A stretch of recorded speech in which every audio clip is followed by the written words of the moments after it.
Dear people watching and listening, Assalamu alaikum. Kindly like and share this video and subscribe to my YouTube channel. Kindly support me through Patreon so that I can keep making such audiobooks for you. Faith versus Materialism, the message of Suratul Kahf by Abdul Hassan Ali Nadwi and translated by Muhyiddin Ahmed. Zul-Qarnain. Identification of Zul-Qarnain. The commentators of the Quran hold divergent opinions about Zul-Qarnain. A large number of them suppose the person to be Alexander the Great. Imam Razi is of the same view, along with the majority of commentators, but actually there is no valid reason to accept this opinion. Alexander the Great lacked most of those characteristics and achievements of Zul-Qarnain, which have been expressly mentioned in the Quran, as example, faith in the one and only God, piety, just treatment to the conquered people, and the erection of an iron rampart. Perhaps the identification of Zul-Qarnain with Alexander the Great was due to imperfect details of his character and exploits being available to the earlier commentators of the Quran. There are, however, other doctors of faith who identify Zul-Qarnain with the Iranian Emperor Cyrus, who was known to the Jews as the Redeemer of Israel and to the Arabs by the name of Kai Khusro. This is the viewpoint put forth in some detail by Maulana Abul Kalam Azad in Volume 2 of the Tarjumanul Quran, wherein he has adduced numerous references from historical treatises and Jewish religious records in support of his thesis. A summary of it is given here.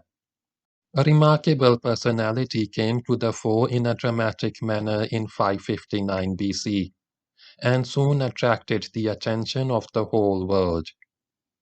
Persia was then divided into two kingdoms. The southern part was known as Persia, and the northwestern part was called Media. Arabs called it Mahat. Cyrus welded the Persian tribes into a single nation by defeating Astyages of Media at Pasargadae. Thereafter began the conquests of Cyrus, which were marked not by sanguine battles and cruelties, but by humanity and mildness to the vanquished inhabitants, and honor to the defeated monarchs. Within 12 years, all the lands from Black Sea to Bactria had been reduced to the position of Persian dependencies. In the spring of 546 BC, Croesus of Lydia attacked Persia. Cyrus flung himself upon him, beat him at Teria in Cappadocia, and pursued him to Lydia, the northwestern part of Asia Minor, which was then the center of Hellenistic civilization in Asia. A second victory followed on the banks of Pactolus by the autumn of 546. Sardis had already fallen, and the Persian forces advanced at the bound of Mediterranean. During the next few years, the Greek littoral towns were reduced. In 539 BC, Nabonidus was defeated and Babylon occupied, which with the Chaldean Empire, Syria and Palestine also became Persian. When Cyrus would have advanced beyond Sardis, he must have turned back from the coast of Aegean Sea, near Smyrna. Here he would have seen the sea taking the shape of a lake and the sun setting in the murky water. He found it setting in a muddy spring, as the Quran puts it, in chapter 18, Suratul Kahf, verse 87. In his eastward expedition, Cyrus conquered the lands up to Makran and Balkh. In this region he subdued the uncivilized nomadic tribes, which have also been referred to in the Quran. He founded the sun, raising on a people for whom we had appointed no shelter therefrom. The Noble Quran, Surah Al-Kahf, verse 90. After reducing Babylon, Cyrus rescued the Jews from the tyranny of Nabonidus, as predicted in the Jewish scriptures. He permitted the Jews in Babylon to return and rebuild Jerusalem. The last campaign of Cyrus was in the direction of the lands despoiled by the people called Gog and Magog. Cyrus advanced towards Caucasus, leaving Caspian Sea to his right, where he came across a mountain pass between two steep hills rising like walls. Here he constructed the iron rampart to check the ingress of Gog and Magog. Cyrus met his end in 529 BC. A marble statue with two horns on his head, signifying the unified kingdoms of Persia and Media, was recovered from the ruins of Pasargadae in 1938. The unification of these two kingdoms gave Cyrus the title of Zul-Qarnain.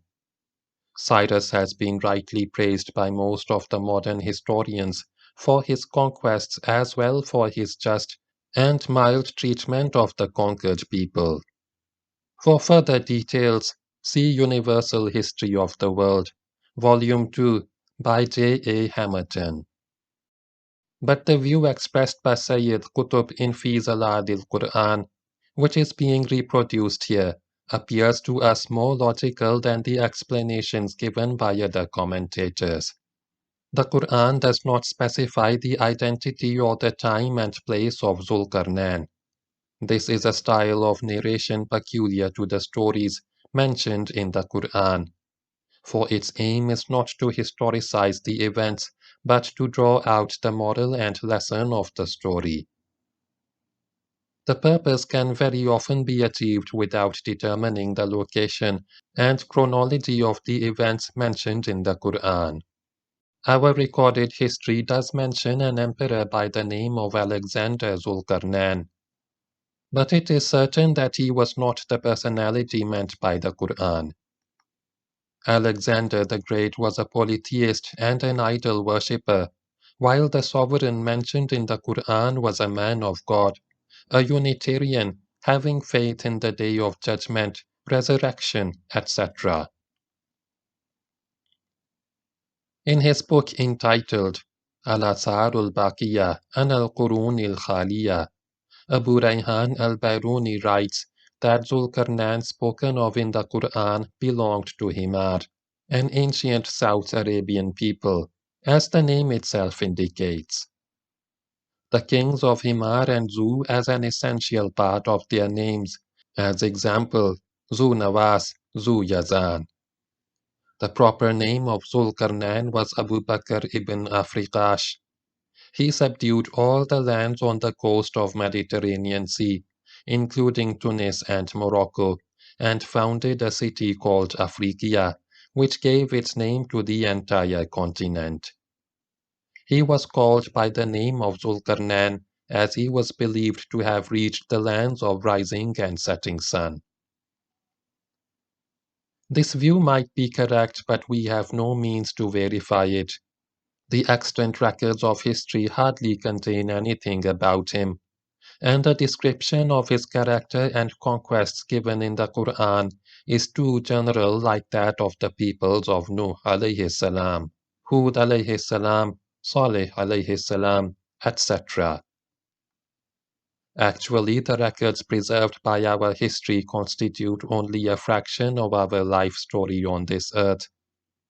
We have no record of the events that took place before history began to list them. Its verdict is thus not at all reliable. If only the Old Testament could have been preserved in its pristine purity, without interpolations and additions, it could have served as a valuable source of history. But unfortunately, numerous legends have been introduced and interwoven with the revelation contained in this scripture, with the result that the historical events mentioned in it cannot be relied upon. The Quran, being free from all additions, alterations, and mutilations, can undoubtedly be a trustworthy source of the events narrated by it, but its version cannot, obviously, be verified from the historical records. This is so because of two reasons. First, the history does not account for innumerable happenings. And secondly, the Quran unfolds some of those events of the olden times which have not been recorded at all. There is another reason too. Recorded history, even if it contains the details of any particular happening, is after all a human endeavor always likely to commit mistakes or misrepresent the event in question. With all the facilities of communications, means of transmitting news and the techniques of their verification in the modern times, we sometimes come across different versions of one and the same story. The same event is not often interpreted differently, viewed from different angles, and widely differing conclusions are drawn therefrom. This is in truth the basic material which serves as the source of history. It is, however, an entirely different matter that we devise elaborate norms for post-scrutiny and verification of the authenticity of the material so collected. Therefore, it is against the accepted principles of literary criticism, as well as Quranic exegesis, to seek historical evidence for the verification of events related by the Quran. Moreover, this procedure is also not in accord with the conviction which claims to profess the Quran as eternal, unchangeable word of God. Absolute reliance cannot obviously be placed on the date thus collected by history, either by one having faith in the revelatory nature of the Quran or by an impartial literary critic. Historical data is at best no more than a collection of our impressions, estimates, and ideas about the past happenings. The Prophet ﷺ had been asked about Zulkarnain. Thereupon God revealed certain salient characteristics of the monarch known by that name. Now, the Quran being the only source of knowledge about him, the verification of its historicity or otherwise is beyond our means. The commentaries on the Quran present differing views in the matter, and therefore reliance cannot be placed on them. If any particular view is cautious for numerous traditions of yore, and Israelite legends have found their way into some of the old commentaries, it hardly makes any difference to a student of the Quran whether he is able to identify Zulkarnain with any sovereign in the light of available historical records or not. It should be sufficient for him that the Quran has indicated the dominant characteristics of Zulkarnain. We know that he was endowed with political and military power, manifold resources, courage, large-heartedness, and nobility of character. Verily we established him in the earth, and vouchsafed unto him of everything a way to attain anything he desired. Then he followed the way.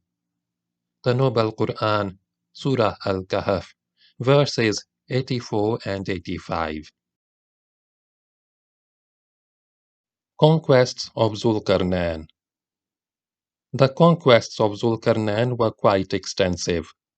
His campaigns were directed to far-off lands in the eastern and western directions, which have been alluded to in the Quran as the rising place and the setting place of the sun. He conducted his wars with great humanity, administered his subjects mildly, looked after the weak and poor with loving care, and dealt with the insolent and the bully in a stringent manner. The organization of his empire was planned throughout on the lines indicated by the Quran.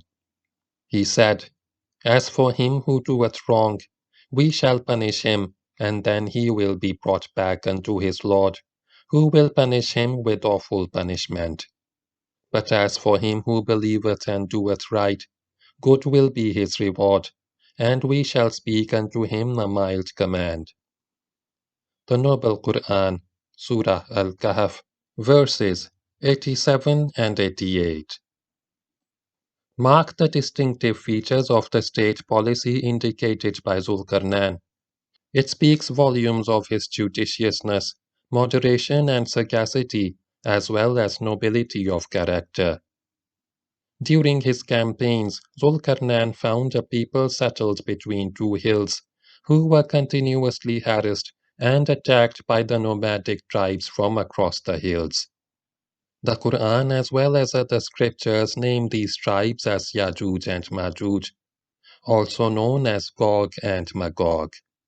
The turbulent tribes continuously raided and plundered the land of the other nation.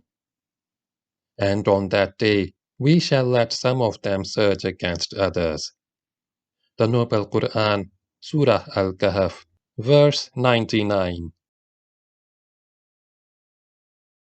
Construction of the Iron Rampart. For the weak but peace-loving nation, the arrival of Zul-Qarnain was a godsend opportunity. They requested the mighty emperor to protect them from the depredation of the wild and turbulent tribes by erecting a barrier between them and their enemies.